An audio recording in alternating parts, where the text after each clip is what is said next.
The crash in the forest. The sky was quiet. The stars shined softly over the dark woods. Jack Walker, a 25-year-old man, was walking alone. He liked quiet nights. The forest near his small town was peaceful, and walking helped him think. But this night was different. A sudden flash lit the sky. A loud sound followed, like thunder mixed with metal crashing. Jack stopped. His eyes searched the sky. Then he saw it. A ball of light flew down from the clouds, fast and burning. It hit the forest, not far from where he stood. The ground shook. Birds flew away in fear. Smoke rose in the distance. Jack ran, his heart beat fast. He didn't know what it was. Maybe a plane, or something worse. He had to see. He reached the crash site within minutes. Trees were broken. The ground was burned. In the center, a strange object lay half buried in the dirt. It wasn't a plane. It was round, smooth, glowing blue. It looked like something from space, and it was open. Jack stepped closer. He saw a trail of silver liquid on the ground. It wasn't oil. It was thick, shining, like blood. He followed it. Behind a fallen tree, he found her. A girl. No, not a human girl. Her skin was pale blue, almost silver. Her eyes were large and glowing. Her body was shaking. She was hurt, bleeding from her side. Her breathing was slow. Jack froze. Fear and wonder filled him. Was she real? The girl looked at him. Her lips moved, but her voice was weak. Help. Jack dropped to his knees beside her. You're hurt, he said. I can help you. Don't worry. She winced in pain. Jack pulled off his jacket and pressed it against her wound. The silver blood soaked through. Your blood, she whispered. I need blood. Jack didn't understand. My blood? She nodded weakly. Only human blood can fix me. He hesitated. Give blood? To an alien? But something inside him said yes. She was scared. She was alone. And she would die if he didn't help. Jack took out a small pocket knife from his backpack. He cut his hand. Pain stung, but he didn't stop. He held his bleeding hand over her wound. The silver skin around her cut began to glow. Her body shook again, but this time not in pain, in healing. She closed her eyes. Slowly, her breathing became steady. You saved me, she said softly. Why? Jack gave a tired smile. Because you needed help. Her eyes opened again. She stared at him for a long time, like she was trying to remember every part of his face. My name, she said, is Ilari. I'm Jack. They sat in silence. The stars watched them from above. In the distance, the crash site still smoked. Jack looked at her. Where are you from? Ilari looked up at the sky. A world far from here. I ran away. They were chasing me. Why? Because I was different. I didn't want to hurt others. They wanted to use me for war. Jack frowned. And now? Now, they will come here. Someday. A chill ran through Jack's body. He didn't know what to say. Ilari stood up slowly. She was still weak, but stronger than before. Her silver blood had stopped flowing. Jack's blood had saved her. She looked at him once more. You've done more than save me, she said. You've changed the future. Before Jack could ask what she meant, she stepped back. A small device in her hand lit up. A beam of light covered her. Then, in seconds, she disappeared. The forest went silent again. Jack stood alone. The spot where she had stood was empty. No sign of her. No sign of the crash. Even the smoke was fading. Was it all real? He looked down at his hand. The cut was gone. Healed. And on his palm, a strange glowing mark appeared. Like a symbol, not from this world. His heart pounded. He didn't understand what had just happened. But one thing was clear. This was only the beginning. The girl who vanished Jack Walker didn't sleep that night. He sat on the floor of his small cabin, staring at the glowing symbol on his palm. It pulsed with a soft blue light, like it was alive. Every few seconds the light faded, then returned. He kept thinking about her, Ilari, the alien girl who crashed from the sky, the one who spoke with glowing eyes and needed his blood to survive. She had said strange things, she had healed with his blood, and then she vanished. No one would believe him. By morning, Jack went back to the crash site. He searched the area for hours. But there was nothing. No wreckage, no fire, no silver blood, no footprints. The trees that had fallen were now standing like they had never been touched. It was like the crash never happened. Jack stood in the same spot where Aolari had disappeared. He looked up at the sky. Cold wind brushed against his skin. Was it a dream? He whispered, but the mark on his hand said otherwise. 3 weeks passed. Jack tried to return to normal life. He worked part-time at a gas station. He helped his uncle on weekends. He ate meals, watched TV, answered calls, but something inside him had changed. Every night he saw flashes in his dreams. Hilari's face, the ship crashing, a world covered in stars. And every morning he woke up with more symbols glowing on his skin. They appeared slowly, on his arms, his chest, even his back. They didn't hurt, but they were not fading either. One night, Jack stood in front of a mirror. Blue symbols covered half his body. Strange writing, like a code, like messages from another world. His phone rang. He picked it up. A voice whispered through the speaker. "She is coming back." Jack froze. "Who is this?" The line went dead. He looked at the phone screen. No number, just static. He tried calling back, but the phone shut off on its own. He sat on his bed, heart racing. He looked down at his palm. The original symbol was glowing brighter than ever. The next day, strange men appeared in town. They wore dark suits and spoke to no one. They drove black cars with no license plates. Jack noticed them watching him from across the street. He went to the gas station. The same black car parked outside. Inside, a man in a suit bought water and asked Jack a question without looking at him. "Have you seen anything strange in the woods lately?" Jack shook his head. "No, nothing."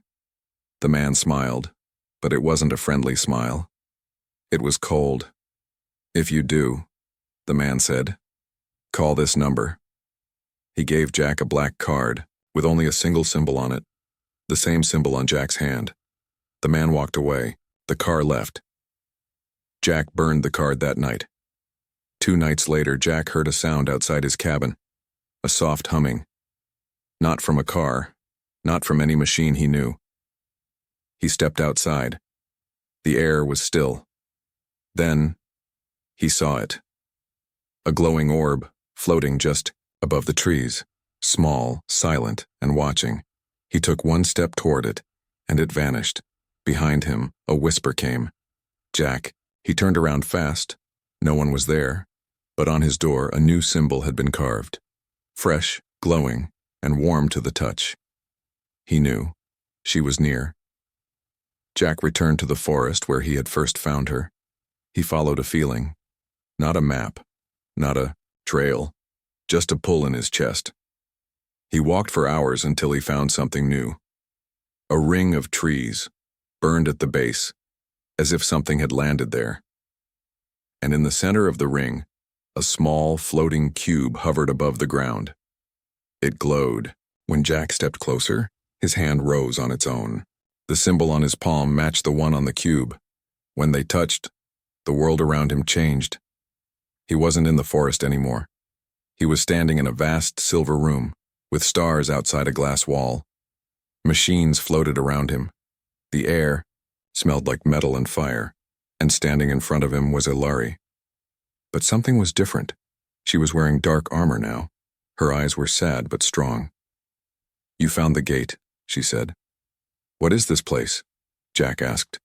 "This is a memory," she replied. "I hid it in the forest for you." Jack stepped closer. "Why did you leave?"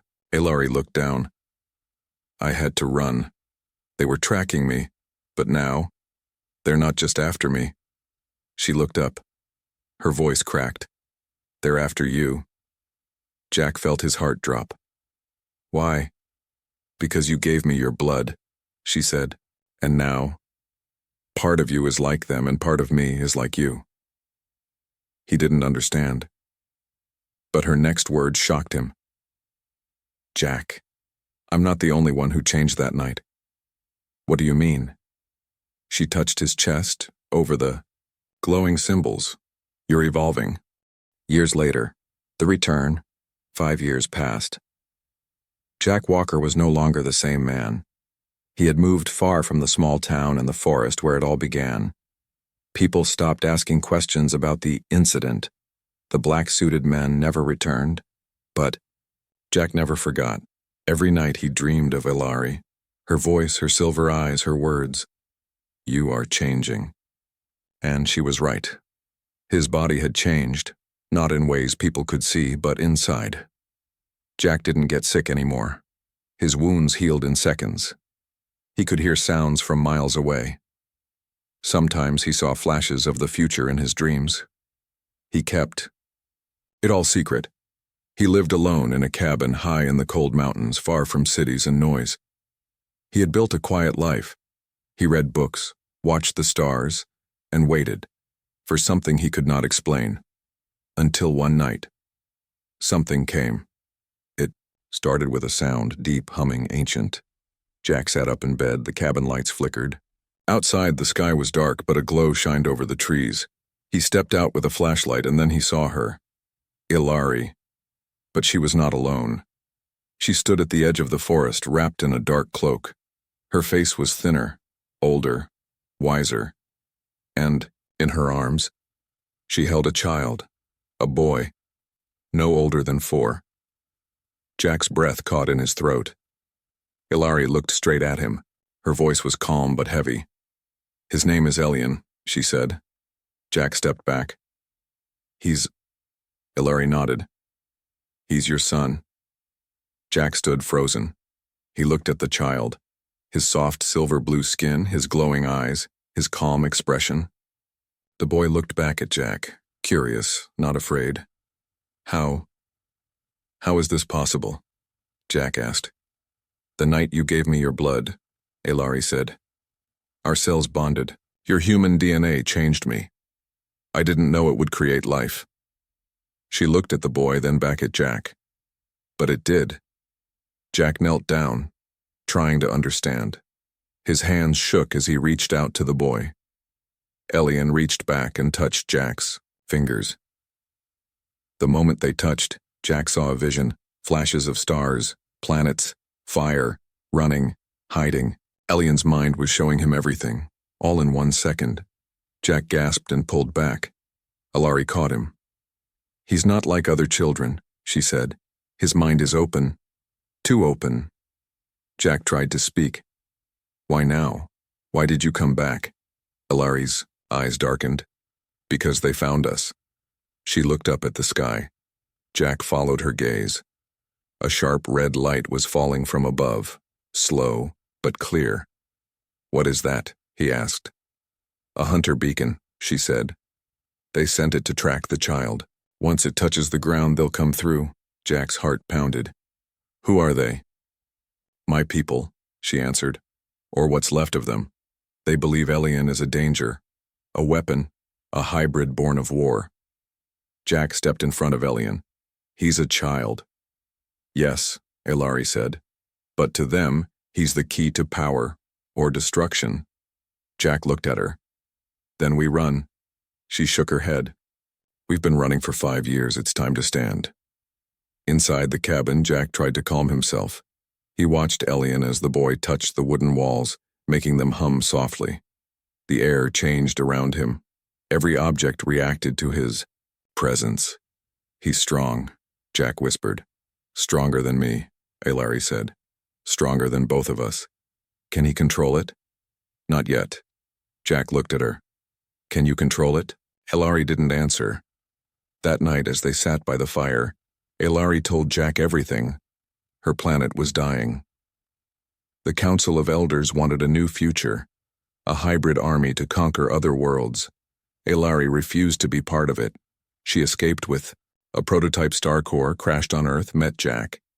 And now the child born from that moment was what the Council feared most, because Elian was both human and alien. He was unpredictable, and soon, he would become something neither side could control. At dawn, the red beacon fell into the forest. It didn't make a sound, just a pulse, a wave of energy that knocked down trees and turned the snow to steam. Jack grabbed Elian and ran. Ilari followed, her eyes glowing with power. Then the sky cracked open.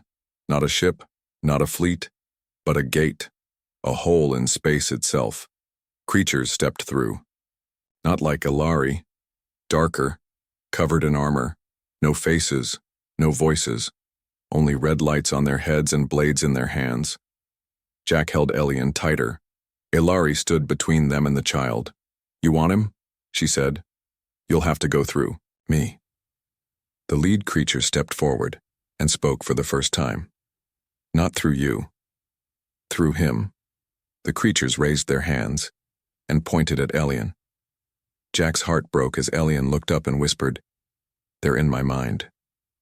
Ilari turned to Jack, panic in her eyes. He's not just the target anymore. He's the key. The child's powers now fell again the next morning, hiding the burned ground where the red beacon had landed.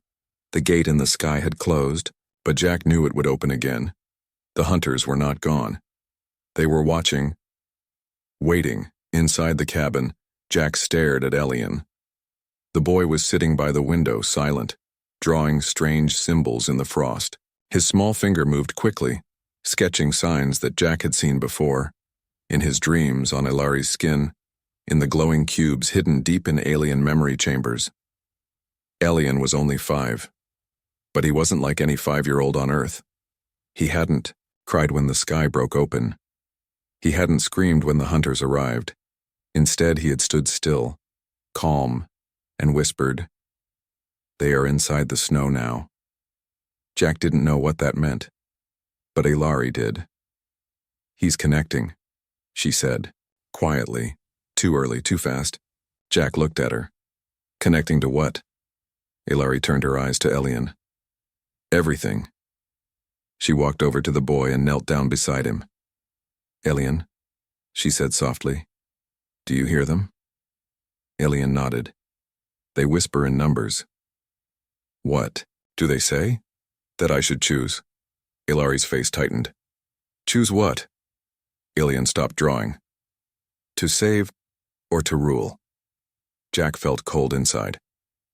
"He's just a child," he said.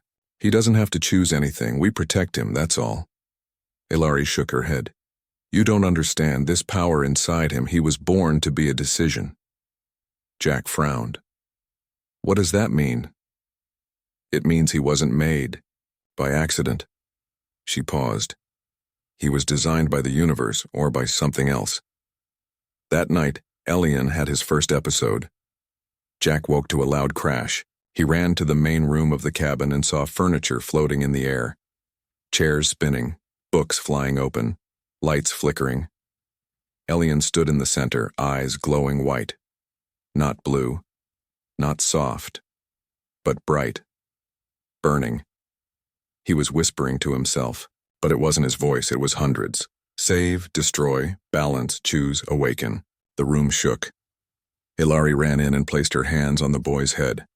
She whispered a code in her language, a language Jack still couldn't understand, but one that calmed Elian. The glow faded. The air dropped. Everything fell to the ground. Elian collapsed in her arms. He was unconscious. Ilari carried him to the couch gently. Jack followed, shaken. "What was that?" he asked. "His mind opened too wide," Ilari said. "He saw things he shouldn't see yet."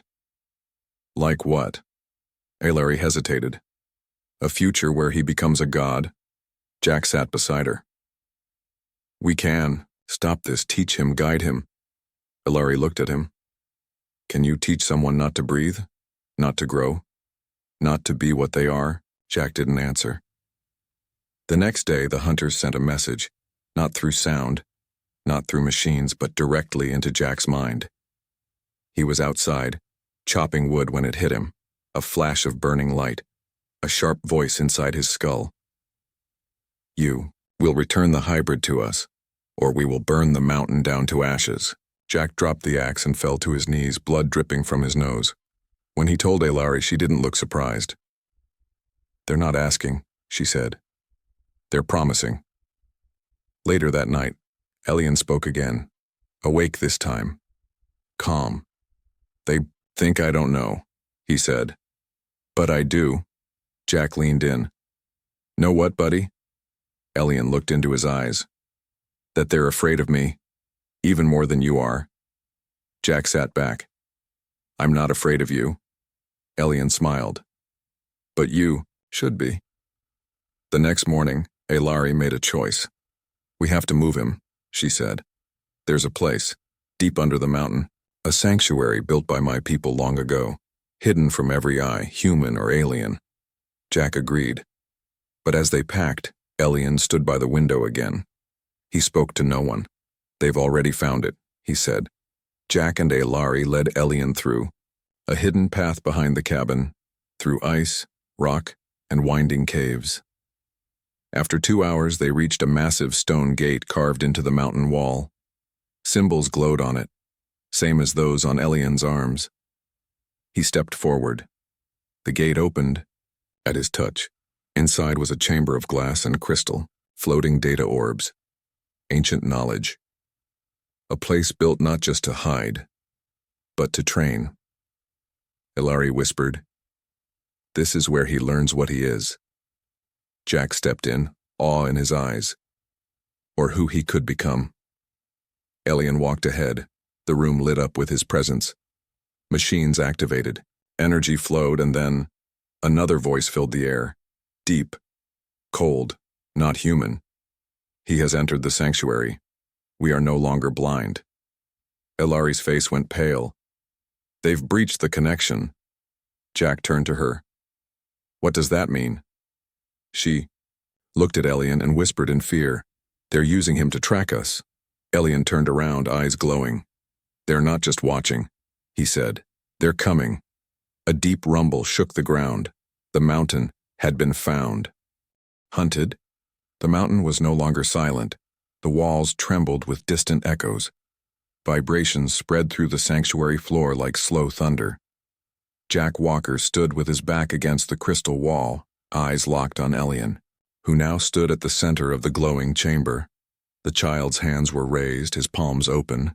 Energy pulsed from his body in waves. Gentle at first, then sharper, hotter.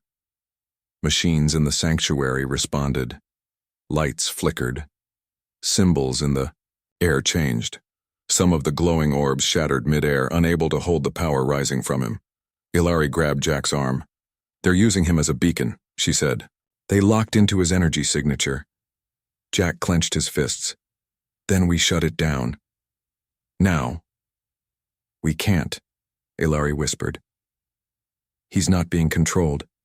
He's choosing this.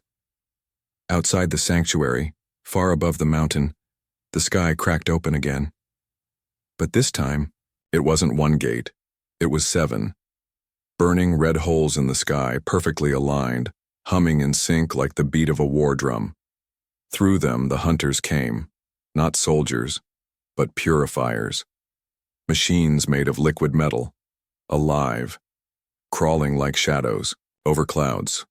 Their purpose: erase anything that disobeyed the ancient code of their world. Jack and Elari had broken that code the day Elian was born. Inside the chamber, Elian's eyes were closed. His voice was low. Words came out in a mix of English and something older, something alien. He wasn't just talking, he was calling. Jack stepped forward.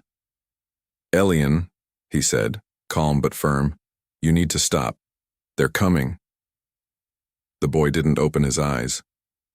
No, he whispered. You're leading them here. Yes. Jack's heart sank. Why? Elian opened his eyes slowly. They weren't glowing. They were crying. Because if I run forever, They'll never stop chasing us.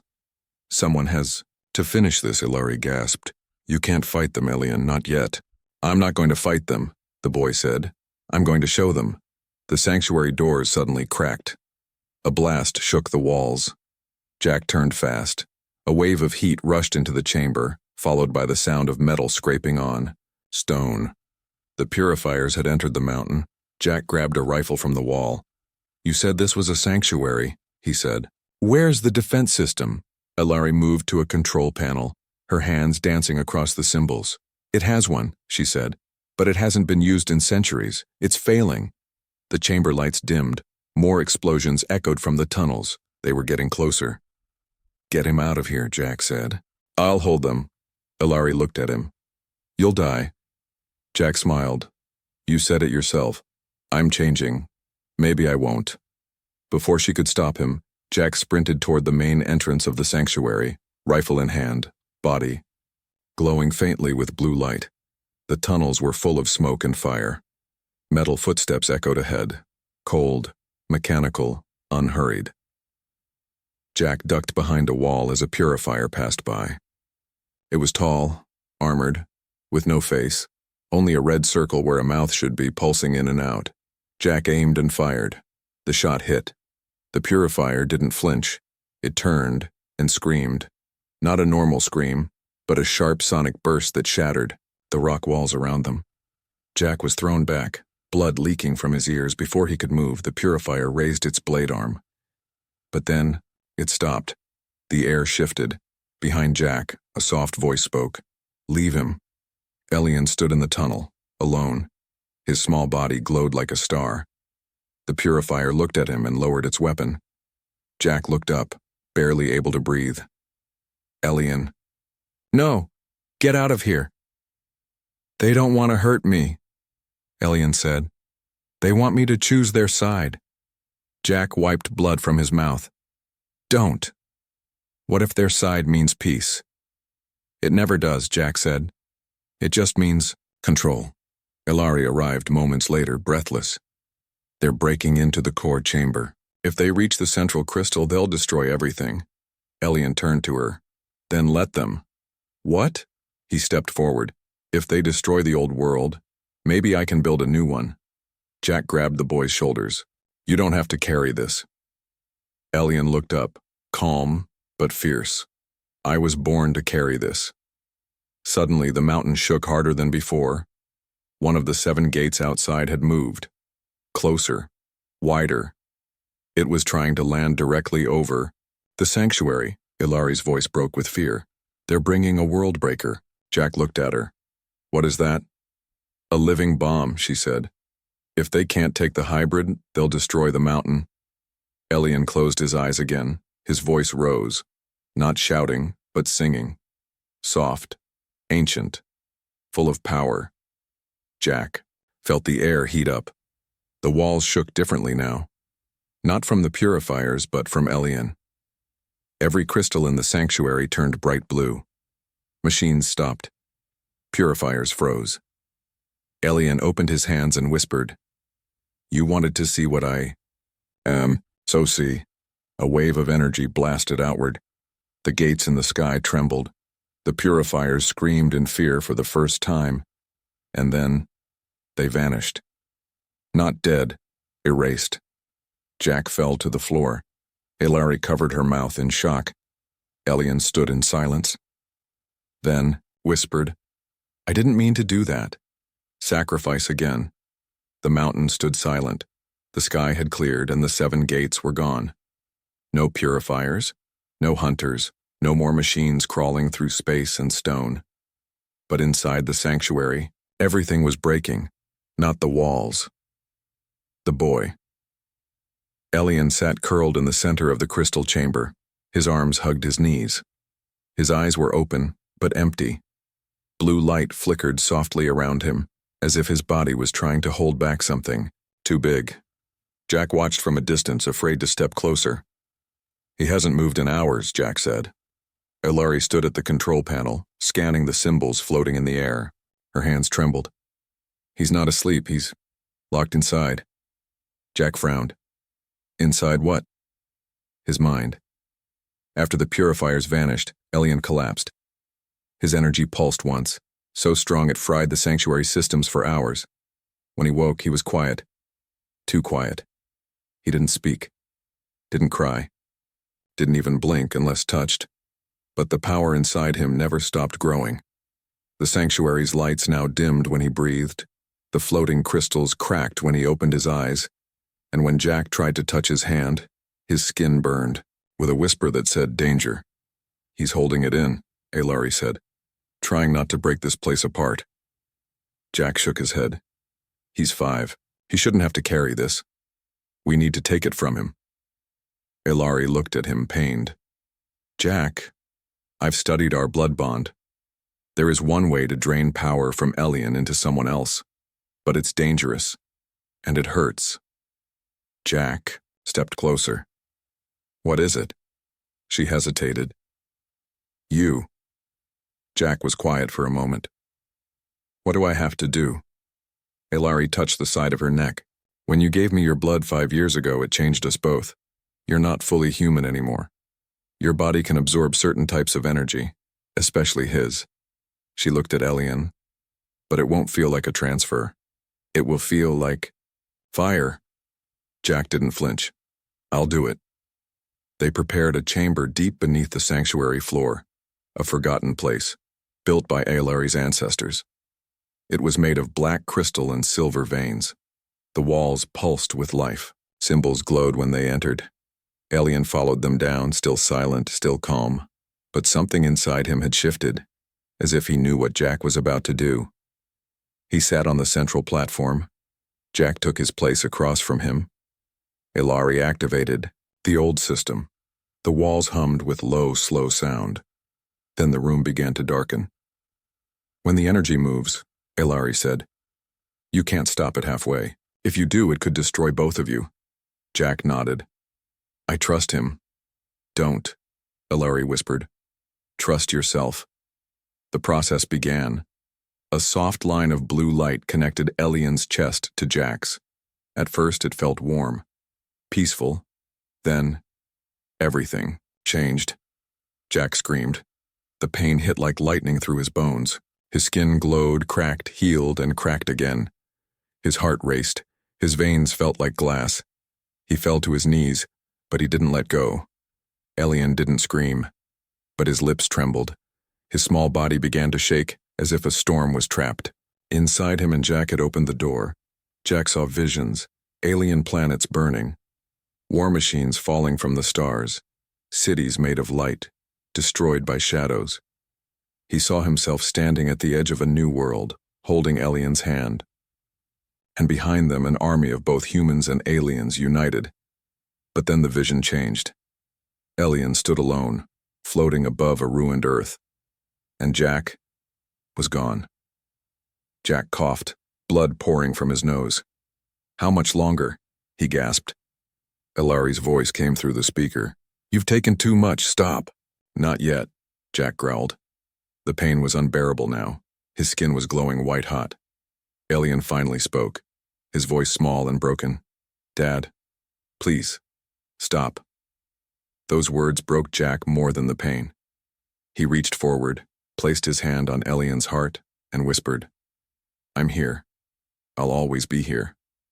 The chamber exploded with light. Then silence. When the smoke cleared, Jack lay on the floor, unmoving. Elian knelt beside him, shaking. "Dad!" Alari rushed in, scanned Jack's body. No heartbeat, no breath, no light. She dropped beside him. "No. Not like this, not after everything." She placed her hands on his chest, trying to use her healing ability, but her energy failed. Then, something unexpected happened. Elian touched Jack's forehead and whispered in a voice not his own. "We are one," Jack gasped. Air rushed back into his lungs. His eyes opened, but they were not just human eyes now. They glowed with the same deep light as Elian's. He sat up, blinking. Alari stepped back in shock. "Jack, your mind, it's different." He looked down at his hands. They were glowing. Not just blue, silver. "I saw everything," Jack said. Not just what's coming, but what I have to become. What is that? Hilary asked. Jack turned to her. His shield, but before they could breathe, an alarm echoed through the sanctuary. A deep, booming voice filled the walls. Final wave incoming. Planet will be purged. Hilary's face went pale. The world breaker, she whispered. It's here. Elian stood slowly. This time his voice was calm, but full of power. Then let's show them what we've become. The hybrid's destiny. The earth held its breath. Above the planet, in the cold dark of space, a shape appeared. Larger than mountains, older than time. A creature, a machine, a living weapon, the world breaker. It wasn't sent to fight. It was sent to erase. Its arrival would not start a war. It would end everything. And deep inside the mountain, Jack, Hilary, and Elian stood together, facing their final hour. How much time? Jack asked. Hilary looked at the readings. 10 minutes, maybe less. When it charges, it will send a pulse through the planet's core and destroy the Earth, Jack said. Elian said nothing. He stared at the sky through a glowing crystal window, his face calm but unreadable. Jack knelt beside him. You okay? Elian nodded. I'm thinking. About what? The boy looked at him. Whether I should save them. Jack's heart sank. What do you mean? Elian's voice was soft. Humans hate what they don't understand. Aliens fear what they can't control. Both sides want to use me. He looked down at his small hands. No one ever asked me what I want. Jack placed a hand on his shoulder. What do you want? Elian didn't answer right away. He turned to Jack, his eyes glowing silver. I want peace, but I don't want to be a weapon to get it. Jack nodded. Then we don't fight. We end this another way. Hilary stepped forward. There is one path left. She pointed at the sanctuary core, a massive pillar of energy connected to both the mountain and the world breaker. Elian was born from two worlds, she said. He can link to the weapon's mind. Talk to it. Maybe stop it. Jack's eyes widened. Can he survive that? Hilary didn't answer, and that was the answer. Jack stood. Then I'll go with him. Hilary shook her head. You can't. Your body's not built for it. No, Jack said, eyes fierce. But my soul is. They entered the core room, the oldest part of the sanctuary. Glowing crystals lined the walls. Every step hummed with ancient energy. Elian stepped into the center. Jack followed. Hilary activated the bridge, and reality shattered. They weren't in the mountain anymore. They were standing inside the world breaker, a dark, endless space. No ground, no sky, only stars. And voices, so many voices. One mind must control. One will must rule. Power must belong to purpose. Elian stood firm. No, he said. Power must belong to choice. The voices screamed, and a form rose in front of them. A giant made of light and fire wearing a crown of shattered stars. The Guardian Core. It looked down at Elian. You are not ready. Elian stepped forward. Maybe not. But I'm here. And I'm not alone. He reached for Jack's hand. And for the first time, the hybrid child and the human father stood as one. The Guardian Core attacked. Blades of energy shot from its arms. But Elian raised his hand and stopped time. He turned to Jack. I need you to give me everything. Jack smiled. You already have it. The boy's body glowed, not with rage, not with destruction, but with hope, a pulse of silver light. Exploded outward, blasting the Guardian Core into pieces. The voices fell silent, and a deep stillness filled the space. Then, the stars returned. The world breaker began to dissolve, its purpose undone. Jack and Elian opened their eyes. Back in the sanctuary, Hilary ran to them. Did it work? They nodded. Above them, the weapon disappeared into the sky. Silent. Defeated and gone. The earth was safe. But peace had a cost, Over the next few months, things changed. Hilary stayed on Earth, using her knowledge to help scientists and leaders learn about her people. Governments came together, afraid at first, but slowly opening their eyes to the truth. They were no longer the center of the universe. Jack became a voice for peace, not a soldier but a protector. People feared Elian at first, but over time they saw what he really was. Not a threat, not a weapon, but a child, and a bridge. On Elian's 6th birthday, Jack sat beside him under a sky full of stars. "You know," Jack said, "you changed everything." Elian looked up. "No, we did." He pointed to the stars. "One day, I'll go back, visit the other worlds, fix what's broken." Jack smiled. "I'll come with you." Elian laughed. "You'll be old." Jack chuckled. "I'll still be your dad." They sat in silence. Then Elian whispered, "Thank you for choosing to save me." Jack looked at him. "You were never the one who needed saving."